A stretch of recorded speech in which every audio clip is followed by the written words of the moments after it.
The noon hour is here. Check it out. And you're locked on to Utah's highest rated, most listened to sports radio station. It's my station. It's my station. This is Hans Olsen and Scotty G on 97.5, the KSL Sports Zone. Hans and Scotty, 97.5, the KSL Sports Zone. It is a Thursday. It's a Ute preview show Thursday. Let's go, folks. How you doing, Hans? Well, we got some things that we've got to talk about. First of all, what's this story about you? What? Hold on, where'd it go? You admitted something on Twitter about why you wouldn't be the president of Utah State. and I almost responded with, you mean the Smith and Edwards purchase that led to an arrest? But you admitted to that was not that, right? No, I just made up stuff. There's no That's truth not to this. made up. That's too much detail to be made up. And now did you delete it? No, I didn't delete it because it was just a joke. That's all. Scotty? Or was it? Scott Gerard? Well, I was a little offended because I had found out this morning that Utah State was going to announce this new president. And so I just tweeted out for fun. I'm like, hey, Utah State's going to announce a new school president probably later today. Can confirm, or sources close to the situation confirm that it won't be me. You know, ha, ha, ha. Well, our good friend Spencer Cox, the governor of the state of Utah, immediately retweets and goes, yes, I can confirm. Okay. I'm like, hey, that was a little quick on the retweet there. Can we say your good friend? Hey, Lloyd, hold on. Here's the tweet. So this is Scotty back to Spencer Cox. I always knew that incident on Old Main in 1997 with the toga, the jumper cables, and clay pigeons would come back and haunt me. We don't know the story of 97 with jumper cables, a toga outfit, and clay pigeons. So please, enlighten. I just threw together three of the most random things I could think of. Was that on a crazy Halloween Howl night? That would have, well, I mean, that could have been a Hell night, yes. I want to know what you were doing with jumper cables and clay pigeons while dressed in a toga. Hey, college is college, man. Stuff happens. Yeah, I agree with that. It does. And stuff always pops up. And that's the thing. Haunts us. Who knew that 30 years later that would take me out of the running for the president of Utah State University? I was just surprised that the response to Governor Spencer Cox wasn't, I knew that Smith and Edwards purchase and subsequent arrest would come back to haunt me. You know, when I talk to kids that are in college and they're like, yeah, I want to get done in 3 years. I'm like, why? Why? Oh, dude. Why do you want to be done in 3 years? Why do you want to be done in 2 years? Trust me on this one. Do the 5-year plan. Do the 6-year plan. Stay in college as long as you possibly can because those years are awesome and you're never going to get them back. Why do I see you going Billy Madison on this and grabbing their head and shaking? Yeah. That's exactly. Yeah. I want to go to high school. Stay as long as you can. That's exactly it, Lloyd. How many years did you do college, Lloyd? Well, I dang near got my doctorate. I know you're still in college to a certain degree. No, I'm not. He played doctor a lot. You need to be better. Wow. I just was waiting for but something else, or I was waiting for, I knew that the ultimate Aggie incident I thought about bringing up the ultimate 97 Aggie. would eventually come back to haunt me. But we do have a new president. You had a busy night last night. You got to go see the Jazz up close and personal. Yes, and by the way, I just with my schedule in Utah State and things like that, that was my first time in the arena since the renovation, and my goodness, they did a phenomenal job. Like, it feels different, but it's not. It still has that same vibe. It still has that same atmosphere. It still has the same rowdy, loud fans. It'll be interesting to see what happens over the next couple of years when they get after the upper bowl, but they knocked it out of the park. It feels great. It still has that same vibe to it, and we had a great time. I'll say this, and I know we got the starter to get to, and we'll talk some college football, but Hans, Ace Bailey, watching him live, I know the Jazz are walking this fine line with him, and they're being very careful. Minutes, rotation. And minutes and rotation. Comes off the bench. There's the old Oreo cookie analogy that Locke and I came up with a long time. You know, you want to dunk your Oreo cookie in milk, but if you leave it in a little too long, it falls apart and it's no good to you anymore. So you want to have that right amount of exposure early on, but that horse wants to run. And there are moments where he looks like he has no idea what he's doing, especially on the defensive side. And he's 18. He probably has no idea what he's doing. Like, there were missed rotations and there were baskets that he gave up. And I get that. And I'm totally fine with that because he's a biscuit toss out of high school. And there's going to be those lapses. Literally just turned 19 last month. Like that's going to happen. Yeah. But when you see the athleticism up close and in person, there are stretches where you can see he is the most athletic player out on the court. And frankly, it's not even close. Like, his movement is so fluid. His ability to get the ball off, or shot off quickly. His mid-range shot is extraordinary. His ability to pass. He had that behind-the-back pass, or, between his legs back to Keontae George, who hit a three. Incredible pass that happened about 10 feet away from where we were sitting. And then also, he's willing to dish, too. There were opportunities he could have finished at the rim, but was dishing out to other guys that had better looks. There are so many things to work with. And I know the Jazz are being careful, and I saw a lot of people on Twitter saying, like, give this guy more minutes, feed him the ball, let him go. I know there's a fine line there, and the Jazz are trying to walk that line. But when this guy figures out the game of basketball, watch out. Watch out. Have you ever seen a game with more dramatic swings? No. Like, I'm watching it, I'm thinking, I thought the Jazz were going to win by 20 right out of the gate. Somebody stabilized this a little bit. Yeah, Jazz went out of first quarter up by 8 or 10 or something like that. And then Portland comes charging back and goes in to halftime up 3 or 4 points, something like that. Yeah. And you're thinking, what in the heck is going on? Why? And then you go into the fourth quarter and the Jazz make this crazy push. The swings are pretty dramatic. And I think the swings show a bit of maybe inexperience, a bit of age. And on both sides, both Portland and with the Jazz. And the guys that had big games, Lauri Markkanen, Jeremy Grant, Drew Holiday, were the veterans. Yeah. And those are the guys that had the big nights last night. I mean, Portland, they were shooting threes because of some real bad rotations by the Jazz. They were like shooting threes in warmups. They were that wide open. And they ended up shooting, for the good chunk of that game, nearly 50% from three. Now, it dried up a little bit there in the back end of the fourth quarter when the Jazz made their run. But I think at one time I looked up and they were 19 of 45 from three or something like that. They were like at 45, 46% and just knocking down everything. Your thoughts on up close and personal with Keontae George? 3 quarters of abysmal basketball, and then fantastic the final quarter. That fourth quarter, he was lights out. Again, you talk about swings. I don't know if I've seen a game where a guy, I mean, he was like Bo Nix against the Giants the other day, where 3 quarters of just absolute miserable basketball, and then when he turned it on, he looked phenomenal. And I thought he and Cody Williams, there were some guys that had some really good moments in that fourth quarter that you can build on. The Jazz end up getting the loss, but I don't think anybody really cares about wins and losses this season. It's about those things that Danny Ainge keeps telling us about every Wednesday. Hustle, want to, drive, willing to make the hard play, the right decision, things like that on the court. And in the fourth quarter, there was a lot of that. Now, granted, there were a lot of miscues throughout a good chunk of that game. Defensively, they looked like the Jazz of last year. Just really bad rotations, bad communication, not being in the right spots, and good ball movement by some veteran players by Portland made them pay. But when they locked in and made the run, they were able to take advantage of it. Okay, last thing, your thoughts on R-Truth. Okay. R-Truth was sitting. So, but just so you know, he's quite a bit older. You know, he's 5 years older than us. Wow. He's 53. He was born in 72. So I was actually a little bit surprised you didn't know who R-Truth was. There's R-Truth, how close he was to me. And that's a guy to my left who was Googling R-Truth sitting right behind him. Oh, that's funny. Oh, is he so he's in just the jersey. So he had his guns out? Oh, yeah. Oh, yeah.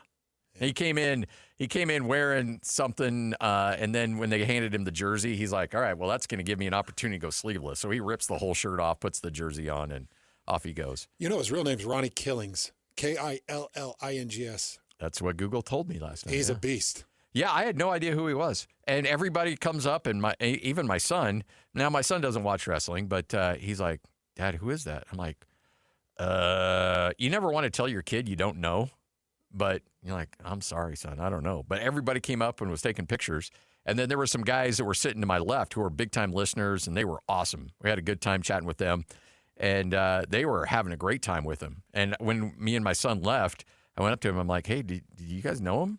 And they're like, no, we had no idea who he was, but he was fun to hang out with. That's kind of crazy. And by the way, the guy was totally gracious, cool. He had so many people coming up and taking pictures. That's the only way you make it in that show business for that long.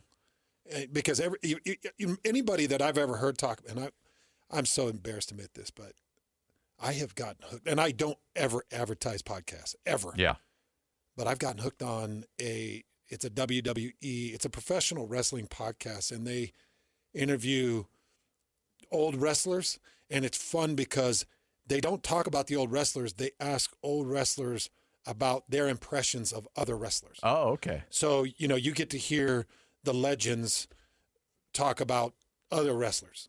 And I've heard his name come up a few times. Very loved and respected in that world. So very gracious. And I mean, like it would have been, I could see some people getting a little grumpy because he's there watching a game and he's got great seats and you could tell he was into the game. Like you could tell the dude enjoyed watching basketball.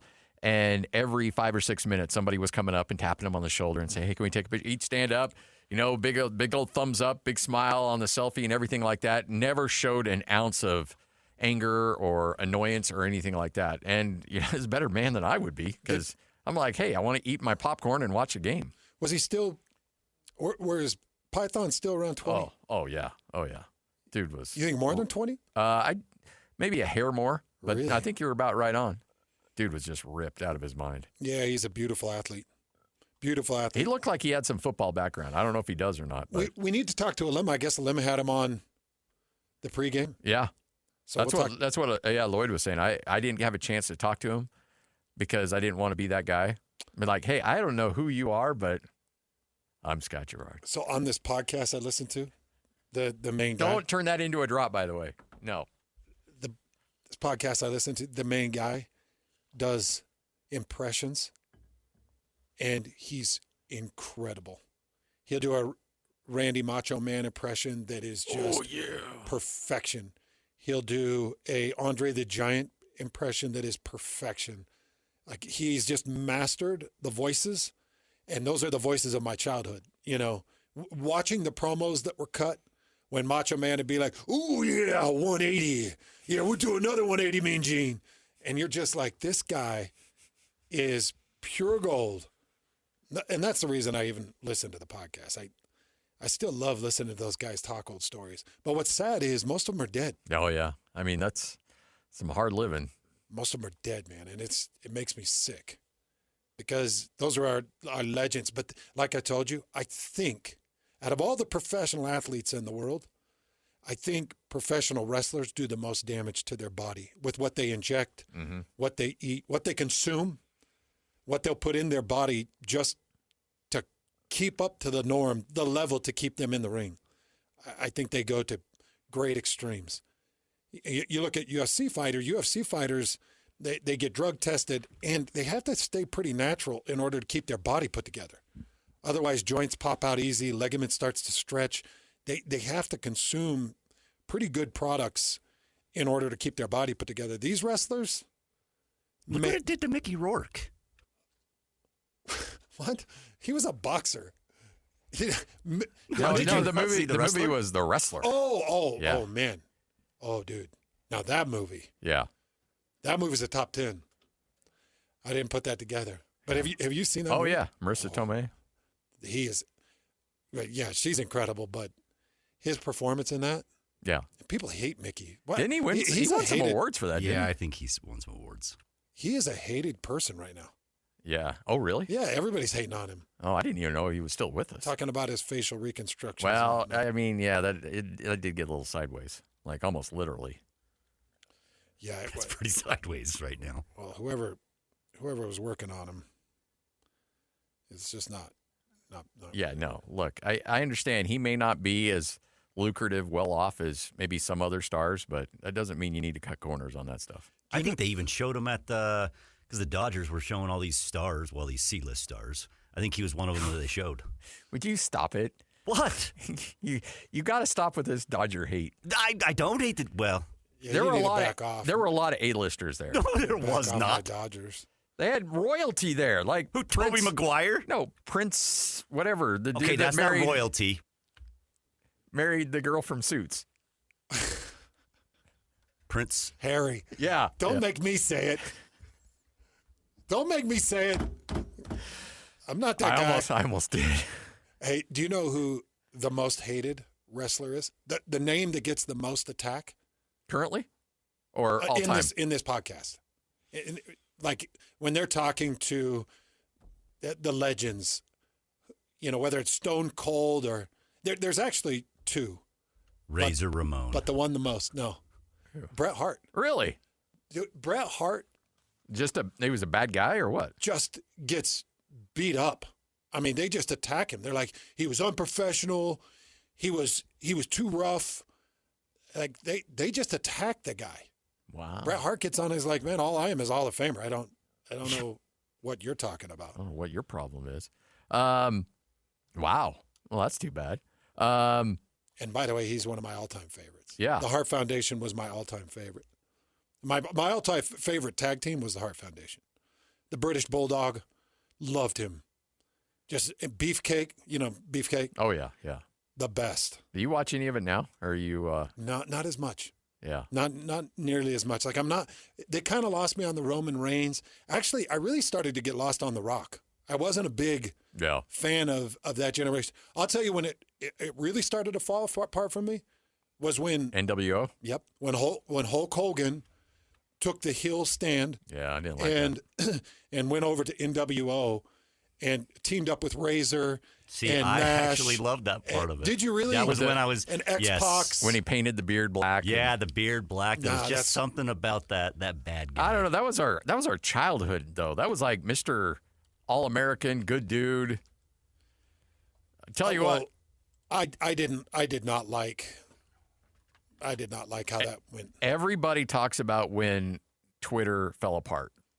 And they say, oh, it's when Elon Musk bought it, or it's when they did this or did this. No, Twitter died when, why am I spacing his name? The guy that The always, Sheik? yeah, Iron Sheik died. When Iron Sheik died, Twitter died because I was on Twitter almost exclusively for the Iron Sheik. See, you have to really know each other for you to not know the name and me know.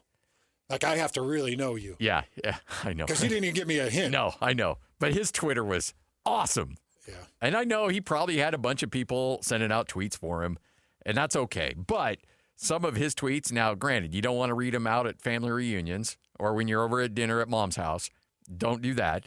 But I just loved him on Twitter. And when he passed away, I'm like, oh, what? There's no reason being on this platform anymore. The But if you're getting back together with your classmates, your old Aggie classmates, then you might talk about some of those tweets.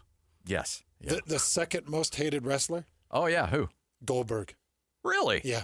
I guess I could They see that. hated You know, I told you, Goldberg. I saw his very first match ever.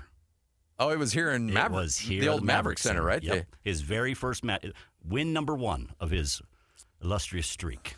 So I met him in a hotel with a bunch of BYU players. So this was when I was playing at BYU. Yeah. And we just were walking out of an elevator. He was walking into the hotel, and every one of us was bigger than him. Really? Yeah. The thing that made Goldberg look like a mountain was his trap started at his ears and came down to his exterior deltoid. It was like this weird trap that made him look like an absolute mountain. But he's only probably 6'2"-ish and maybe 250-ish, 260-ish. Ripped out of his mind with these massive lats. And the thing I've noticed with your WWE or WF superstars, you go back to the all-time greats, their traps are always like Brock Lesnar is considered one of the all-time greatest wrestlers by all of these different guys that talk. They're like, Lesnar he's a step above because he'll take it to a next level. He's got the strength to lift you the right way and drop you the right way so that you don't get hurt. The weak wrestlers can't lift guys, so they drop them at awkward angles. Yeah. And talking about Lesnar, what makes Lesnar look like a giant is those traps. They come out of his eardrums and almost attached to his biceps. He's such a weird build. I geek out too much on this. I know. I'm sorry. No. I love. It's my childhood. Is that DNA or is that how you? It's DNA. Okay, but it's also accentuated by how you lift it. How you lift too. But it's largely genetic makeup. Yeah. Like I've got one trap that's slightly smaller than the other because I broke a collarbone when I was 2, and so one trap doesn't grow the same. I really think it has a lot to do with genetics. But how you work it, but you do have to have a genetic. It's the same with the calf makeup, in my opinion. Calf makeup is all genetics. Yeah. There are some guys that lift calf every day and they can't get definition out of it. And then there's some dudes that'll do a couple calf raises and like Kalani Satake, and it looks like his calves are about to blow out of his pants. Kalani's calves are unbelievable. In their prime, who had better calves, Luke Staley or Kalani Satake? Luke Staley. Luke Staley to this day is the nicest calf I've ever seen. And I've been around beautiful, great, beautiful calves. Yes, buxom calves. Like very voluptuous. Yes, very full, very large. They're real and they're spectacular. Yes. I've been around some great calves. And nothing like Luke Staley. I've never seen anything like it. He was wound up so tight that you're like, one thing pops, everything's going to come out. It's going to be like that spring-loaded box of snakes when you open the thing and all the springs pop. Like, that's how he's wound. His calves were so tight. He was just a beautiful man altogether. Yeah. Really handsome. I did not have this whole every which way we went in this first segment. You know what? On my bingo card. When you go back, and I used to do this as PD with shows, and we would like road map the show, like how we started here and how we ended up here. This would be kind of like a Autobahn, kind of like a back and forth, quite. But that's all right. I got to imagine people are entertained. This is so cool. Stu tweets in, he said, and he's got a picture with him and Smith Hart. He said, I used to meet with Bret Hart's brother, Smith Hart, at least once a week in Ontario, Canada, on my mission. He had the craziest stories. And look, he's there with his mission companion and Smith Hart. The Hart family, when you're talking about the pantheon of wrestling families, I think it's number one. Nobody's done more for wrestling, pro wrestling. I've had people ask me, well, why wouldn't you? Why didn't you? Why? That's not a good world, buddy. No, you don't want any part of that. It's not. Yeah. I'd heard horror stories of the Big Show. I mean, you would be great. Like your personality and all of that. I think I would have fun. But yeah, you're right. The world itself is miserable. Just to keep your body up. Yeah. And the things you got to put in it. I just can't. Yeah. Can't imagine. All right, 1227, Hans and Scotty. It's your U Preview show. Frank Dolce will join us coming up at 1:05 right here on 97.5, the KSL Sports Zone. Let's go! Complete game coverage of the Cougars is right here on the KSL Sports Zone. It's a much-needed off week for the Cougars as they rest up for the final stretch of the 25 season. Your home for the best coverage of Cougar football is right here on 97.5, the KSL Sports Zone. This is Hans Olsen and Scotty G, presented by Mountain Land Supply on 97.5, the KSL Sports Zone. Woo! Hans and Scotty, 97.5, the KSL Sports Zone. Big one, Utah, Cincinnati, ESPN game day in the house. But the Bearcats looking to spoil the home game for the Utes. Joining us now, he is the play-by-play voice of the Cincinnati Bearcats, Dan Hoard. Dan, how you doing? Hi, Dan. Scotty, Hans, how are you guys doing? I'm doing well. So good to hear from you. How's life? Life is good. At least on Saturdays, life has been really good. On Sundays, when I do the Bengals games, not quite as good of late, but Saturdays have been terrific. What are we going to do with Joe Burrow, man? We got to get him back in that lineup. The boot is off. He's on the road to recovery. He is hell-bent on returning in December. That will only be the case if the Bengals still have something to play for. So fingers crossed that they can stay in the hunt in the middling AFC North and give Joe a reason to come back late in the year. So I'm coming out to call that BYU-Cincinnati game coming up November 22nd. I'm staying for November 23rd. I got some tickets to come out to that Cincinnati versus Patriots game. Yeah. Any chance he's back in 3 weeks? No. Dang it. Dang it. Sorry to disappoint. Hopefully Joe Flacco will be playing then. We don't know about his status for this Sunday against the Bears, but Joe Flacco has been awesome since being picked up 3 weeks ago, but I'm afraid you will not get to see Joe B in that game against the Patriots. So there's a lot of people we talk to around the Big 12, and we always ask him, hey, did you see Cincinnati coming? And for the most part, people are like, no, we thought they'd be pretty good, but we didn't expect this. Did you expect this out of the Cincinnati Bearcat team? I can't say that I expected it. I didn't think it was completely out of the question, but I would be lying if I said I thought that they would be undefeated in the Big 12 at this point of the year. But they have played extremely well. Their quarterback has obviously been exceptional, and their offensive line has been too. I think that's the one thing I like to point out to anybody that has me on one of their shows when we're getting ready for a Cincinnati game against that city's hometown team. The Cincinnati offensive line has been incredible. They are number one in the country in fewest sacks allowed per game. They're right up there in the top 5 in rushing yards per attempt. So Brendan Sorsby's been great, but the guys in front of him have helped make it possible. Talk about the health. I heard there's a running back issue, but talk about the health in general. Pretty good. The running back that you mentioned is Evan Pryor. So Cincinnati kind of has the classic thunder and lightning running back combo because that's been used over and over again over the years. We've changed it to zoom and boom in this case. Evan Pryor would be the zoom half of zoom and boom, and it doesn't look like he's going to be able to play because of an ankle injury. That means the boom half, Tawi Walker, probably gets more carries. Although they've got depth, the third guy on the totem pole is Manny Covey. He's a very talented guy who's looked good when he's played. So I would imagine he's going to get some carries in the game, but most of them will probably go to Tawi Walker. You're on an impressive 3-game stretch defensively. Now, granted, it's not necessarily the who's who of the Big 12, but you hold Central Florida to 11, Oklahoma State to 17, Baylor to 20. Is that more of the competition, or is it the defense really getting into a groove right now? Well, the last game was full credit to the Cincinnati defense because Baylor entered that game leading the nation in passing yards at more than 330 a game. Cincinnati held the Bears to 137. So that was a tremendous performance by the Cincinnati defense. I would say this year the offense has definitely been better than the defense, but the defense has been opportunistic. There have been times that they've given up yards between the 20s, but they've been tough in the red zone, both in terms of taking the ball away and forcing teams to settle for field goals. So the defense has been good. Again, not as good as the offense, but pretty good. So we talked a little bit about this Cincinnati defense, and I went back and getting ready for that BYU-Iowa State call, watched the Cincinnati-Iowa State game quite a few times, and very, very impressive win. And I was just kind of watching the way this defense is formed. And I know Dante Corleone is not up there leading in tackles, but it sure feels like he's the general when it comes to defense and leadership and hype and everything else that goes on defensively.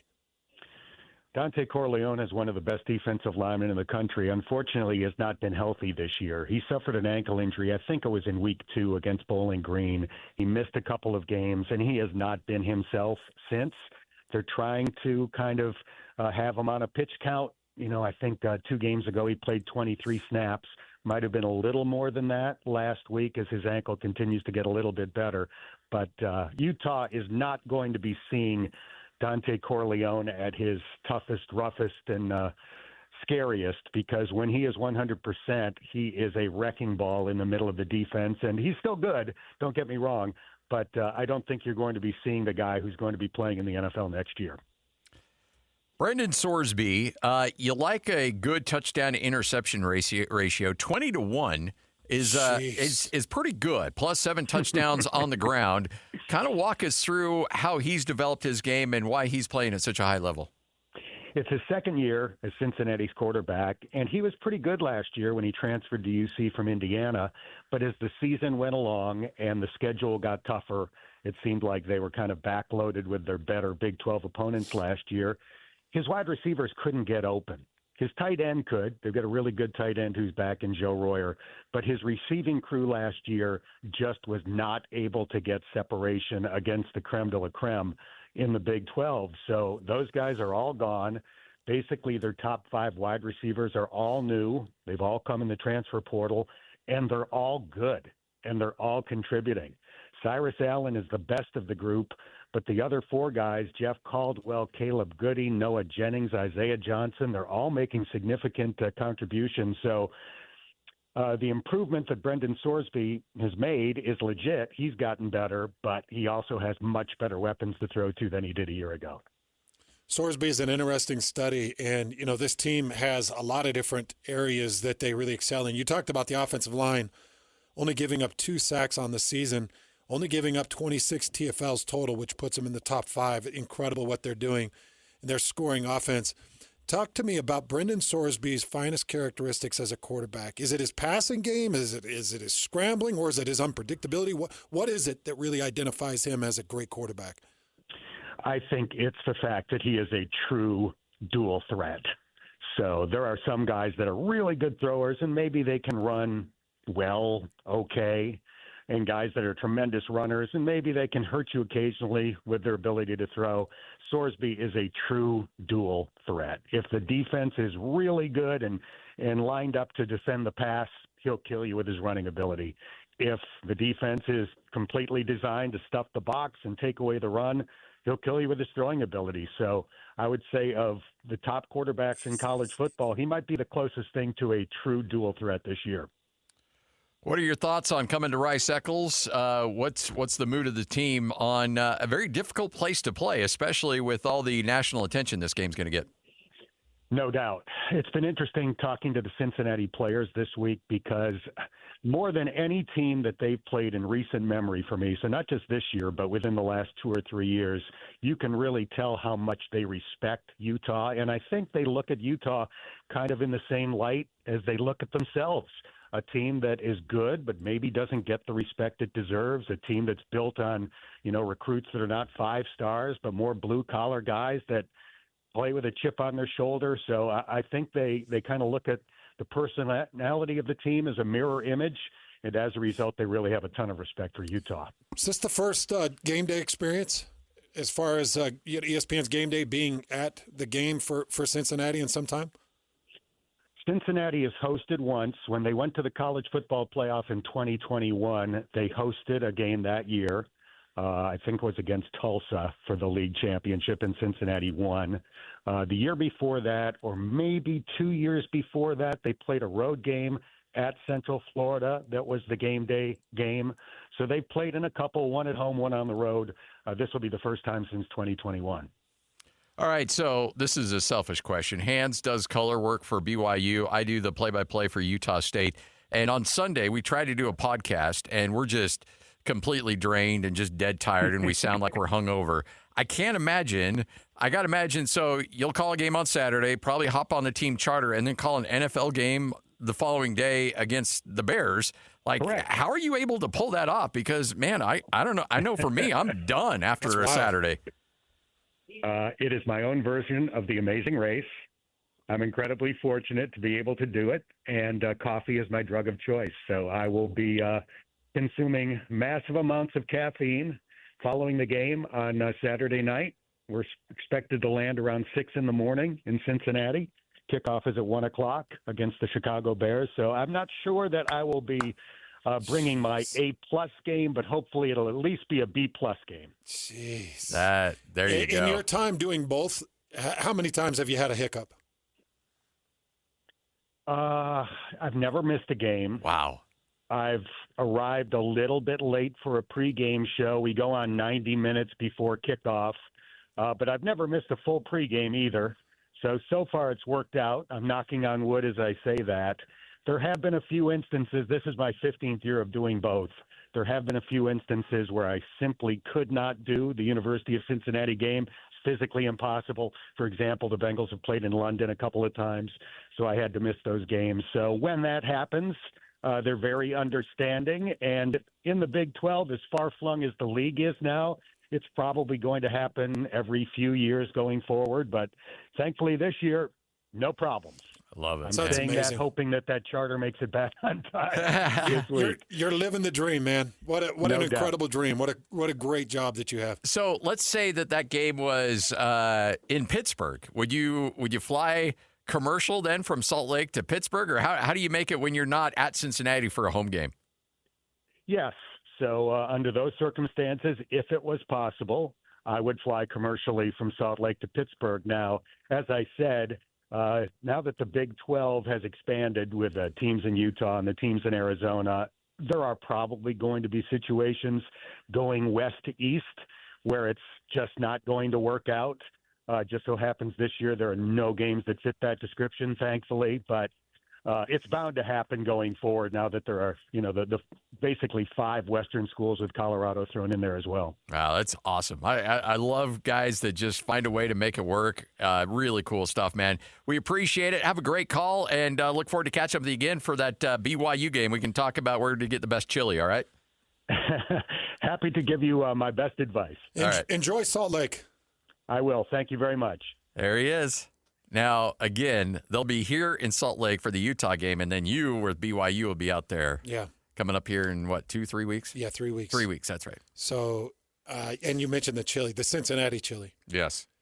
And there's only one place I'll go. Skyline? Yeah, and it's the dirtiest, the cheapest, probably the most gimmicky. It's everything that Skyline chili is, but I think about it often, and I've only had it maybe 3 times in my life.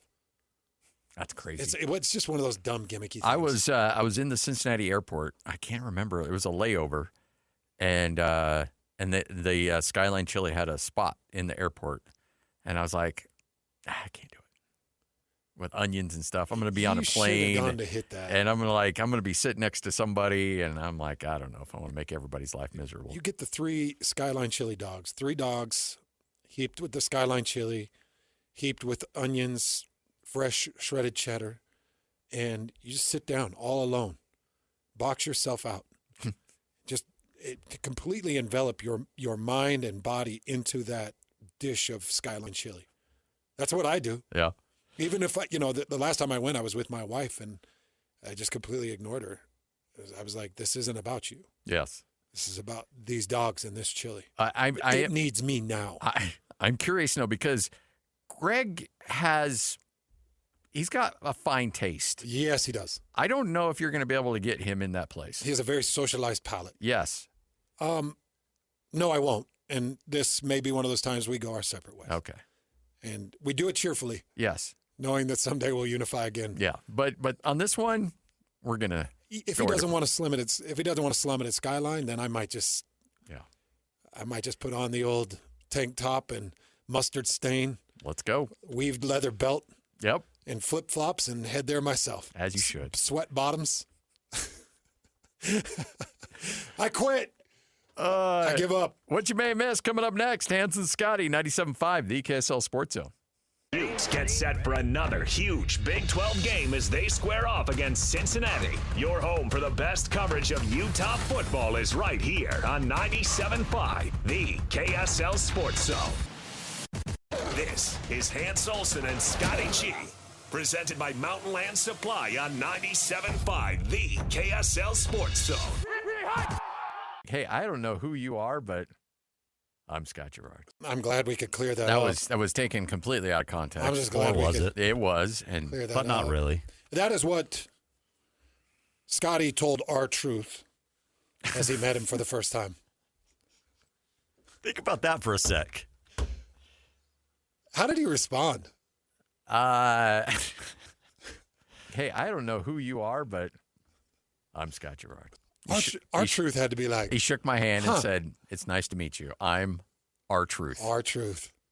I have no idea who R-Truth is. Wait, would he introduce I himself? still don't. Just Yes, you do, Lloyd. no, I really don't. Stop it. So I saw the picture. I'm like, okay, but I didn't know his name was R-Truth. I have no Yeah, idea but who you he is. know him. Well, I tell you what, Sure. Jake Hatch came in here as like, R-Truth is the man. Like, Jake Hatch was fanboying out a little bit. Well, I mean, in the terms of wrestling, he is. Our truth. Let's see. And remember, it's R-Truth. Okay, so our truth in the world of professional wrestling would be like Clay Guida in the world of UFC. Okay, talk to me, but in NFL terms. Oh, okay. Our truth. He's older, so maybe like I've got it. Our truth would be a Jumbo Fisher. Jumbo Elliott? Or sorry, a Jumbo Elliott, not Jumbo Fisher. Jumbo Fisher's the coach. The coach, yeah. Jumbo Elliott. That's our truth would be Jumbo Elliott. All right. Extremely good at what he does. I'm so glad I knew right where you were going. Yeah, it's like the dude that just got fired and gave him $75 million. Wrong guy. That's Jim Bob Fisher. Jim Bob. I'm talking about Jumbo Elliott. The old Jets lineman. Yes. Yeah. So how many football fans would know Jumbo Elliott? If you're a moderate NFL fan, you probably know. Okay, good. Now, how many NFL fans should know Jumbo Elliott? All of them. There. That's our truth. That's exactly it. Okay. Like that's your guys' truth? Huh? Is that what you're saying? No. No, that would be the comparison to the wrestler who is the letter R and truth. It's not our truth, O-U-R. It's just our truth. Deal. So that's as good as I can come up with. And anybody out there that's a WWE fan, you can help me out. But Scotty got to meet our truth last night and said, I don't know exactly who you are, but... okay, I don't know who you are, but I'm Scott Gerard. That had to floor him. That had to floor him. God, this really sucks. That had to just floor him. Hey, he was very gracious. Good. He was kind. He's very nice. And I apologize for not knowing who our truth is. Were you in his suite? No, he was in the crowd. They had him in the crowd. Oh. He was I was sitting on this row, and then he was like one row in front of me and a little bit to my left. And boy, he had those guns out. He wanted to show, like, he knew what the people wanted to see. Yeah, I would too. Hey, I wanted to get your thoughts on really quick Jazz Portland last night. Did you feel like the lineup, the play time, and coaching decisions were all directed in efforts to win? No. But I don't think it was done intentionally to lose.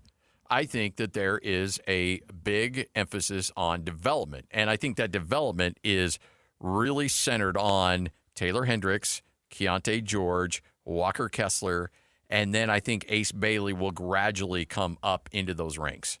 But they are being very careful with Ace Bailey. Everybody else, they're like, hey, sink or swim.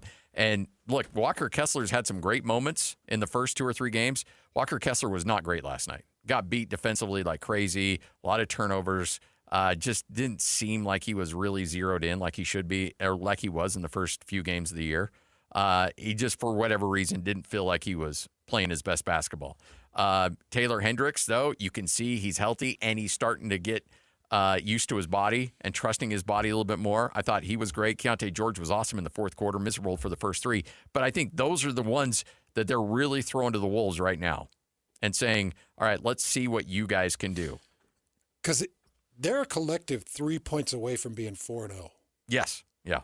So the reason I ask is because I just wonder, and by the way,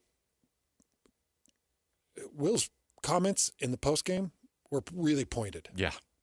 It's like one good game doesn't make you. Nope. And not in this league. I'm looking for guys that want to do it the right way. I think Coach Hardy is very direct. He's not messing around right now. And I think he's sending a message to all of these young guys. And I think that they've come together collectively, everybody from Austin Ainge to Ryan Smith to Danny Ainge to everybody. We're going to Chris Barney, Jim Olsen, everybody else, and saying, what do we need to do? And the thought is, we got a lot of young, impressionable minds. So how do we set the standard of what's expected of them? Okay, well, the only thing that gets through to guys is playtime. Mm-hmm. It's not money. Yep. It's playtime. How much they're on the court, when they're on the court. And you can send a direct message to me by saying, Hans, sorry, you're going to be off air for the next 2 days. I don't want to be off air. Yeah. I'm part of the show. This is my platform. Like, you can't take me off. Well, we're going to take you off air because we don't like the way you're executing something. That's a shot. That's like, hey, big banner saying what you're doing is not okay, so you better do it right. That's kind of what I'm seeing. And it's what I'm hearing from Coach Hardy as well. Yep. That's the one thing that, because he knows these guys understand that this is a golden opportunity. Like, there's not that veteran that's in front of them that's stealing all the time. They can sink or swim this team, and they're going to get lots of opportunities if they do things the right way. But if you don't do things the right way, well, guess what? There's another young guy ready to take that spot and get those minutes. And Ace Bailey is chomping at the bit. Like, that horse wants to run. And they will eventually let him run, but they're going to be very careful in how they bring him along. One other point that I think is really important to what we're watching right now, and it's really important, and it's a really good point.